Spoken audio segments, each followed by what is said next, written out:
Mayor രാജേഷും DGP കൗൺസിലറും. പേരിൽ നാഥനുണ്ടെങ്കിലും തലസ്ഥാന നഗരിയുടെ നാഥനാകുവാൻ വിധിക്കപ്പെട്ടത് VV രാജേഷാണ്. 51 വോട്ടുകൾ നേടിയാണ് BJP ഇത്തവണ വിജയിച്ചത്. 50 BJP അംഗങ്ങളുടെയും ഒരു സ്വതന്ത്രന്റെയും വോട്ടുകളാണ് ഇവർക്ക് ലഭിച്ചത്. രാജേഷ് മേയറാകുമ്പോൾ BJP അണികൾക്ക്, ചെറിയ നേതാക്കന്മാർക്ക് വളരെ സന്തോഷമുണ്ടാകുന്നു.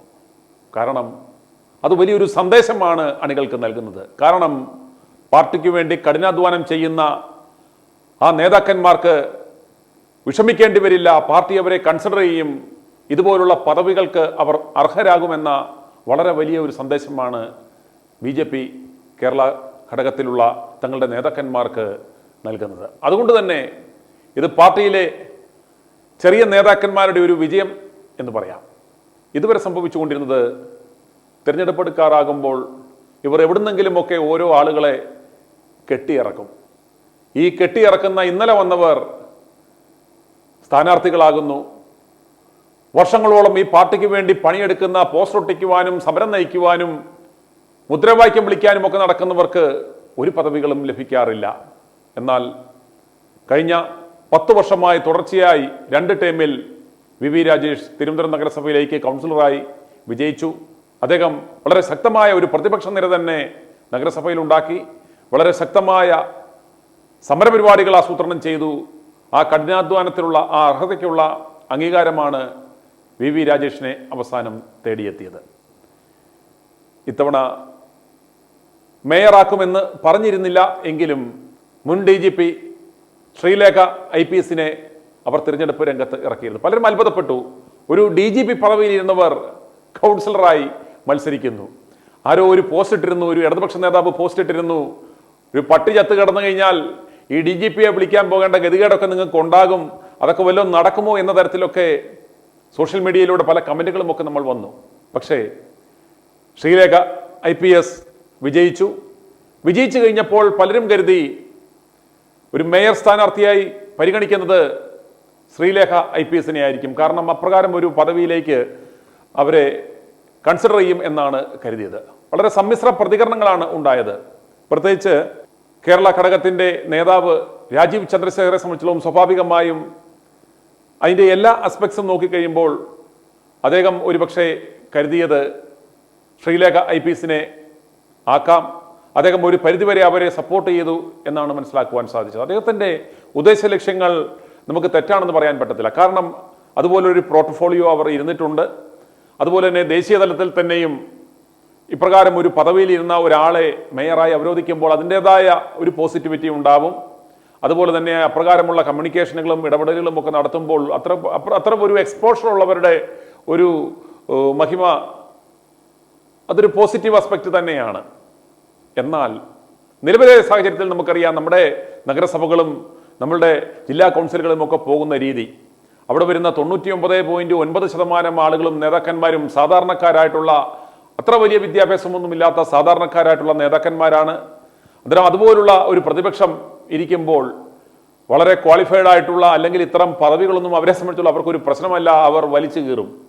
പ്രതിപക്ഷ സ്ഥാനത്തിരിക്കുന്ന, പ്രത്യേകിച്ച് ഒരു ത്രികോണ മത്സരത്തിലൂടെ വിജയിച്ചു വന്ന ഇടതുപക്ഷവും UDFും BJPയും എല്ലാം വളരെ ശക്തമായി നിൽക്കുന്ന ഒരു സാഹചര്യത്തിൽ ഒരു പ്രൊഫഷണലി അത്രത്തോളം ഒരു എക്സ്പോഷർ ഉണ്ടായിട്ടുണ്ട്, ആ ഒരു പദവിയിൽ ഇരുന്നിട്ടുണ്ട് എന്നും പറഞ്ഞിട്ടൊന്നും കാര്യമില്ല. രാഷ്ട്രീയത്തിൽ ശ്രീലേഖ IPSനെ സംബന്ധിച്ചോളം അവർക്ക് കാര്യമായ എക്സ്പീരിയൻസ് ഒന്നുമില്ല. ഇത്തരം സംഘടനാ പ്രവർത്തനങ്ങളിലൂടെ ഒന്നും വന്നിട്ടുള്ളവരല്ല.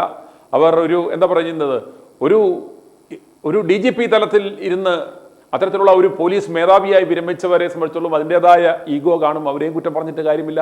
അപ്രകാരമുള്ള എല്ലാ ഒരു സാഹചര്യത്തിലും ജെല്ലാകണമെന്നില്ല. നിലവിലെ സാഹചര്യത്തിൽ കോർപ്പറേഷനിൽ വലിയ പദ്ധതികളാണ് അവർ വിഭാവനം ചെയ്യുന്നത്. ഇന്ത്യയിലെ തന്നെ 3ാമത്തെ നഗരമാക്കി മാറ്റും, പ്രധാനമന്ത്രിയെ തന്നെ ഇവിടെ അതിൻ്റെ തുടക്കം കുറിക്കുവാൻ എത്തിക്കുമെന്നൊക്കെയുള്ള വലിയ വാഗ്ദാനങ്ങൾ നൽകിയിട്ടുണ്ട്. അപ്പോൾ എല്ലാവരെയും ഒരു എണ്ണയിട്ട മെഷീൻ പോലെ കൊണ്ടുപോകണമെന്നുണ്ടെങ്കിൽ അതിനകത്തൊരു ഈഗോ ഇല്ലാതെ, വലിപ്പച്ചെറുപ്പം നോക്കാതെ താഴെ തട്ടിലേക്ക് ഇറങ്ങി കഠിനാധ്വാനം ചെയ്തെങ്കിൽ മാത്രമേ എന്തെങ്കിലും ഒരു റിസൾട്ട് ഉണ്ടാക്കാൻ പറ്റത്തുള്ളൂ ഈ ഒരു അവരുടെ കയ്യിൽ ഇത് നിൽക്കത്തുള്ളൂ. കാരണം അറിയാം, സംസ്ഥാന ഭരണം ഇപ്പോഴും CPM-ന്റെ കയ്യിലാണ്, ഇടതുപക്ഷത്തിൻ്റെ കയ്യിലാണ്. അതുപോലെ തന്നെ കോൺഗ്രസും വളരെ വളരെ ശക്തിയായി തിരിച്ചുവരവിന് ഒരുങ്ങുകയാണ്. ഈ സാഹചര്യത്തിൽ അവരെ സംബന്ധിച്ചിടത്തോളം ഒരു ട്രയൽ ആൻഡ് എററിനൊന്നും ഒരു സാധ്യതയുമില്ല. ഫ്രം ദ ഡേ 1 ഓൺവേർഡ്സ് ആളുകളുടെ എക്സ്പെക്ടേഷൻ വളരെ വലുതാണ്. ഉണ്ടാകുന്ന ചെറിയൊരു പാളിച്ചകൾക്ക് പോലും വലിയ വില അവർക്ക് കൊടുക്കേണ്ടി വരും. അപ്രകാരം എന്തെങ്കിലും ഒരു പാളിച്ച ഉണ്ടായാൽ വരുന്ന നിയമസഭാ തെരഞ്ഞെടുപ്പിൽ അത് അവർക്ക് വലിയ തിരിച്ചടി ഉണ്ടാക്കും എന്ന കാര്യത്തിൽ യാതൊരു സംശയവുമില്ല. അപ്രകാരം വരുമ്പോൾ അവസാന പേര് വീണത് VV രാജേഷിലേക്കാണ്. VV രാജേഷിൻ്റെ ആ 10 വർഷത്തെ എക്സ്പീരിയൻസ്, അതുപോലെ ഒരു മികച്ച ഒരു പ്രതിപക്ഷ നേതാവ് എന്ന തരത്തിലുള്ള അദ്ദേഹം നടത്തിയ പ്രവർത്തനങ്ങൾ, അതുപോലെ തന്നെ പാർട്ടിയിലെ അവരുടെ നിലവിലുള്ള കൗൺസിലർമാരെ എല്ലാം ഏകോപിപ്പിച്ച് പോകുവാനുള്ള ആ കഴിവ് എല്ലാം കണക്കിലെടുക്കുമ്പോൾ എന്തുകൊണ്ടും അദ്ദേഹമാണ് അനുയോജ്യൻ എന്ന കൺക്ലൂഷനിലേക്ക് എത്തുകയായിരുന്നു. അന്നേരം അതിനെ നമുക്ക് ആർക്കും തെറ്റു പറയാൻ പറ്റത്തില്ല. ഒരു വിഭാഗം ശ്രീലേഖ IPSനെ ഒതുക്കി അദ്ദേഹം ഇടഞ്ഞു നിൽക്കുന്നു എന്നൊക്കെ പറഞ്ഞ് ഇതിനെ ഒരു വിവാദമാക്കുവാൻ ശ്രമിക്കുകയാണ്. എന്നാൽ ഈ പാർട്ടി നേതൃത്വവും മനസ്സിലാക്കേണ്ടുന്ന കാര്യം, VV രാജേഷിനെ പോലുള്ള ഒരു സാധാരണക്കാരിൽ സാധാരണക്കാരനായ ഒരു ചെറുപ്പക്കാരനെ വളർത്തിയെടുക്കുമ്പോൾ, ഇതുപോലെ പദവികൾ കൊടുക്കുമ്പോൾ അത് നൽകുന്ന വളരെ ശക്തിമത്തായ ഒരു സന്ദേശമുണ്ട്. അത് പാർട്ടിയിലെ അണികൾക്ക് കൂടുതൽ ഊർജ്ജസ്വല നൽകും, അവരെ കഠിനാധ്വാനം ചെയ്യുവാൻ പ്രേരിപ്പിക്കും. അതുപോലെ തന്നെ ഈ തിരഞ്ഞെടുപ്പ് എടുക്കാറാകുമ്പോൾ ഇപ്രകാരം ഈ ആളുകളെ പെറുക്കുവാൻ പോകുന്ന പരിപാടി BJP അവസാനിപ്പിക്കണം. അവരുടെ കൂട്ടത്തിൽ തന്നെയുള്ള അണികളെ, ഇപ്പോൾ ജയിച്ചവർ നമുക്ക് നോക്കുക, എല്ലാം സാധാരണക്കാരായ വലിയ കൊലകൊമ്പന്മാരെ ഒന്നുമല്ല തലസ്ഥാന നഗരിയിലുള്ള ജനങ്ങൾ ജയിപ്പിച്ചത്. വളരെ സാധാരണക്കാരായ അവരുടെ ഇടയിലുള്ള മിടുക്കരെന്ന് അവർക്ക് തോന്നുന്ന, അവരുടെ ഇടയിൽ നന്നായി പ്രവർത്തിക്കുമെന്ന് ഉറപ്പുള്ള ആളുകളെയാണ് ജനങ്ങൾ തിരഞ്ഞെടുത്തത്. വലിയ കൊലകൊമ്പന്മാരെ ഒന്നും ജയിപ്പിച്ചിട്ടില്ല. അത്തരക്കാർക്കൊന്നും ഒരവസരം ജനങ്ങൾ നൽകിയില്ല. അന്നേരം അത് നൽകുന്ന ഒരു സന്ദേശം എന്ന് പറയുന്നത്, നിലവിലെ സാഹചര്യത്തിൽ ജനങ്ങളുടെ ഇടയിൽ പ്രവർത്തിക്കുവാൻ പറ്റുന്ന അവരിൽ ഒരാളായ, കറപ്റ്റ് അല്ലാത്ത, കഠിനാധ്വാനം ചെയ്യാൻ പറ്റുന്ന ഒരാളെ ആണ് ആവശ്യം. അന്നേരം ആ ഒരു കാര്യത്തിൽ BJP സംബന്ധിച്ചിടത്തോളം VV രാജേഷ് എന്ന സെലക്ഷൻ നല്ലതാണ്. പിന്നീട് ഈ പാർട്ടിസാൻ പൊളിറ്റിക്സ് ഒക്കെ തകരുന്ന ഒരു സാഹചര്യത്തിൽ തീർച്ചയായും ഒരു ഐഡിയൽ സിറ്റുവേഷൻ എന്ന് പറയുന്നത്, i2i ന്യൂസ് എപ്പോഴും ആഗ്രഹിക്കുന്നത്, ഞങ്ങളുടെ നിലപാടെന്ന് പറയുന്നത് ഈ പാർട്ടിസാൻ പൊളിറ്റിക്സിന് അതീതമായി ഈ ഇത് വളരുമ്പോഴാണ്. പാർട്ടിക്ക് യാതൊരു പ്രസക്തിയുമില്ലാതെ ഓരോ നേതാക്കന്മാരുടെയും കഴിവുകളുടെ അടിസ്ഥാനത്തിൽ ഓരോ മേഖലയിലും മികവുറ്റ കഴിവ് തെളിയിച്ച മികവുറ്റ ആളുകൾ ഓരോരോ മേഖലയും കൈകാര്യം ചെയ്യാൻ പറ്റുന്ന ഒരു അവസ്ഥയിലേക്ക് എത്തുമ്പോൾ മാത്രമാണ് ഒരു ഐഡിയൽ സംവിധാനം നമുക്കാകുന്നത്. ഇപ്പോൾ എന്താണ് സംഭവിക്കുന്നത്? ഏതെങ്കിലുമൊക്കെ രാഷ്ട്രീയ പാർട്ടികളുടെ കൊടിയുടെ കളർ നോക്കി, ഈ കാൻഡിഡേറ്റിൻ്റെ ജാതിയും മതവും നോക്കി, എന്നാൽ അവരുടെ കാര്യപ്രാപ്തിക്ക് യാതൊരു പ്രാധാന്യവും നൽകാതെ ചുക്കിനും ചുണ്ണാമ്പിനും കൊള്ളാത്ത ആളുകളെ നമ്മൾ പല പദവിയിലും കയറ്റിവെച്ച് മറ്റാരൊക്കെയോ ഇതിനെ ഭരിക്കുന്നു, ബാക്ക് സൈഡ് ഡ്രൈവിംഗ് നടത്തിക്കൊണ്ടുപോകുന്നു. നമ്മളിതൊന്നും അറിയുന്നില്ല.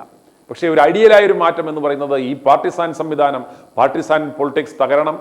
ഓരോ മേഖലയിലും കഴിവുള്ള മിടുമിടുക്കരായിട്ടുള്ള ആളുകൾ വരാൻ പറ്റുന്ന ഒരു സംവിധാനത്തിലേക്ക് അത്തരം ഒരു മാറ്റം നമുക്ക് ഉണ്ടാകേണ്ടിയിരിക്കുന്നു. ആ മാറ്റം ഉണ്ടാകുന്നതുവരെ നിലവിലെ സാഹചര്യത്തിൽ ഈ പറയുന്ന പോലെ ഒരു അവൈലബിൾ പോളിറ്റ് ബ്യൂറോ എന്ന് പറയുന്നത് പോലെ നിലവിലുള്ള ഒരു മെക്കാനിസം അനുസരിച്ചിട്ട് ഈ തരത്തിലൊക്കെ പോകുന്നതായിരിക്കും നല്ലത്. അതുകൊണ്ട് VV രാജേഷിന്, തിരുവനന്തപുരം നഗരസഭാ പിതാവാകുന്ന VV രാജേഷിന് എല്ലാ ആശംസകളും. അതുപോലെ ഇപ്രകാരം ഒരു മത്സരത്തിൽ ഒരു സ്പോർട്സ്മാൻ സ്പിരിറ്റോടുകൂടി പങ്കെടുത്ത മുൻ DGP ശ്രീലേഖ IPSനും ആശംസകൾ. കാരണം ആരോ ഫേസ്ബുക്കിൽ കുറിച്ചതുപോലെ വരാൻ പോകുന്നത്, ഇതിലൊന്നും വിഷമിക്കേണ്ട കാര്യമില്ല, ഇതിലും എത്രയോ വലിയ പദവികളും ഒക്കെ വരാൻ കിടക്കുന്നു. ആ വരാൻ പോകുന്ന ആ നല്ല നാളെ ഓർത്ത് മുന്നോട്ട് പോവുക. എല്ലാവർക്കും വിജയിച്ച എല്ലാവർക്കും അഭിനന്ദനങ്ങൾ. അതുപോലെ ശക്തമായി പൊരുതി തോറ്റവർക്കും അഭിനന്ദനങ്ങൾ. മേയറായി ചുമതല ഏറ്റെടുത്ത ശേഷം VV രാജേഷിന്റെ പ്രതികരണം കാണാം. നമ്മളിപ്പോൾ സത്യപ്രതിജ്ഞ ചെയ്ത് പുതിയ കൗൺസിൽ സ്ഥാനമേറ്റു. അതിനുശേഷം ആദ്യമായി നമ്മുടെ സമൂഹത്തിലെ 65 വയസ്സിന് മുകളിൽ പ്രായമുള്ള ജനങ്ങൾക്ക് അവരുടെ ചികിത്സ, അവരുടെ ആരോഗ്യ പരിരക്ഷണം, ഇതുമൊക്കെയായിട്ട് ബന്ധപ്പെട്ട് കോർപ്പറേഷൻ നടപ്പിലാക്കുന്ന സാമൂഹ്യ സുരക്ഷാ മിഷനുമായി ചേർന്ന് നടപ്പിലാക്കുന്ന വയോമിത്രം പരിപാടി, അതുമായി ബന്ധപ്പെട്ട് ഇപ്പോൾ 55 വാർഡുകളിലാണ് കോർപ്പറേഷൻ ഈ പരിപാടി ഇപ്പോൾ നടപ്പിലാക്കി തുടങ്ങിയിട്ടുള്ളത്. ബാക്കി വാർഡുകളിലും കൂടി വരുന്ന ദിവസങ്ങൾ നടപ്പിലാക്കും. അതുമായി ബന്ധപ്പെട്ട് 50 ലക്ഷം രൂപ ഈ വാർഡുകളിലേക്ക് അനുവദിക്കുന്ന പദ്ധതിയാണ് ആദ്യമായി ഒപ്പിട്ട ഫയൽ. സാധാരണ ജനങ്ങളുടെ ആരോഗ്യ പരിരക്ഷ അതിന് മുൻഗണന നൽകിക്കൊണ്ടാണ് കോർപ്പറേഷൻ മുന്നോട്ട് പോകുന്നത്. കഴിഞ്ഞ കൗൺസിൽ പാസ്സാക്കിയതാണ്, ആ ഫയലാണ് ഒപ്പിട്ടത്.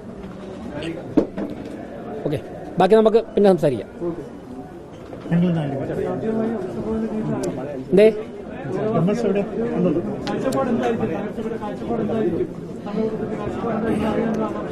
അത്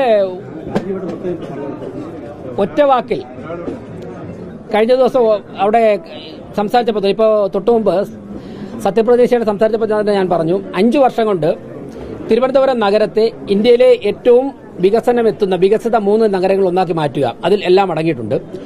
മറ്റൊന്ന്, 2030 ആകുമ്പോഴേക്കും തിരുവനന്തപുരം കോർപ്പറേഷൻ പരിധിയിൽ വീടും സ്ഥലവുമില്ലാത്ത മുഴുവൻ ആൾക്കാർക്കും കേന്ദ്ര സർക്കാരിന്റെയും സംസ്ഥാന കോർപ്പറേഷന്റെയും സാധ്യമാകുന്ന ഘട്ടത്തിൽ സംസ്ഥാന സർക്കാരിന്റെയും ഒക്കെ തന്നെ ഫണ്ടുകൾ സ്വീകരിച്ചുകൊണ്ട് മുഴുവൻ പേർക്കും വീട് നിർമ്മിച്ചു കൊടുക്കുക എന്നുള്ളൊരു പദ്ധതി ഞങ്ങളുടെ മനസ്സിലുണ്ട്. അതോടൊപ്പം നേരത്തെ ഞങ്ങൾ പലതവണ പറഞ്ഞ അടിസ്ഥാന പ്രശ്നങ്ങൾ പരിഹരിക്കുക, മെഡിക്കൽ ടൂറിസം, സ്പിരിച്വൽ ടൂറിസം, വിഴിഞ്ഞം പോർട്ടിന്റെ വികസനം, IT മേഖല, ഈ 4 മേഖലയിലും ഫോക്കസ് ചെയ്തുകൊണ്ട് തിരുവനന്തപുരം കോർപ്പറേഷൻ മുന്നോട്ട് പോകുമ്പോൾ വരാൻ പോകുന്ന വർഷങ്ങളിൽ തെക്കേ ഇന്ത്യയുടെ സാമ്പത്തിക തലസ്ഥാനമായി നമുക്ക് മാറാൻ സാധിക്കും. അതോടൊപ്പം തന്നെ നിരവധി തൊഴിലവസരങ്ങൾ സൃഷ്ടിക്കാൻ സാധിക്കും. ഈ പ്രതീക്ഷകൾ മുന്നോട്ട് വെച്ചുകൊണ്ടാണ് വരാൻ പോകുന്ന ദിവസങ്ങളിൽ കോർപ്പറേഷൻ മുന്നോട്ട് പോകുന്നത്. അതോടൊപ്പം തന്നെ ഇവിടെ ജയിച്ചു വരുന്ന 101 കൗൺസിലർമാർ ഒറ്റ യൂണിറ്റായി കണ്ടുകൊണ്ട് മുഴുവൻ ജനപ്രതിനിധികൾക്കും വികസനത്തിന്റെ കാര്യത്തിൽ ക്രിയാത്മകമായിട്ടുള്ള ഒരു കെയറാണ് കൊടുക്കാൻ വേണ്ടി ഉദ്ദേശിക്കുന്നത്. കക്ഷി രാഷ്ട്രീയത്തിന്റെ അടിസ്ഥാനത്തിൽ, രാഷ്ട്രീയ വിയോജിപ്പിന്റെ കാര്യത്തിൽ, വികസനത്തിന്റെ കാര്യത്തിൽ ഒരാളോടും യാതൊരു തരത്തിലുള്ള വിവേചനവും ഞങ്ങളുടെ ഭരണസമിതിയുടെ ഭാഗത്തുനിന്ന് ഉണ്ടാവുകയില്ല. അതിന് നരേന്ദ്രമോദിയാണ് മാതൃക. അദ്ദേഹത്തോട് നല്ലൊരു ഭരണ സംവിധാനം കൊണ്ടുപോകാനുള്ള പിന്തുണ ആവശ്യപ്പെട്ടു. അദ്ദേഹം വളരെ പോസിറ്റീവായിട്ടാണ് പ്രതികരിച്ചത്. അദ്ദേഹത്തോട് സംസാരിക്കണമെന്ന് അങ്ങോട്ട് അദ്ദേഹത്തിന്റെ സെക്രട്ടറിയോട് കാര്യങ്ങൾ പറയുകയായിരുന്നു. അപ്പോൾ അദ്ദേഹം തിരിച്ചു വിളിച്ചു. i2i News, an eye for truth. i2i News subscribe ചെയ്തിട്ടില്ലാത്തവർ ഇപ്പോൾ തന്നെ സബ്സ്ക്രൈബ് ചെയ്യുക. നോട്ടിഫിക്കേഷൻ ലഭിക്കുവാൻ ബെൽ ബട്ടണും അമർത്തുക.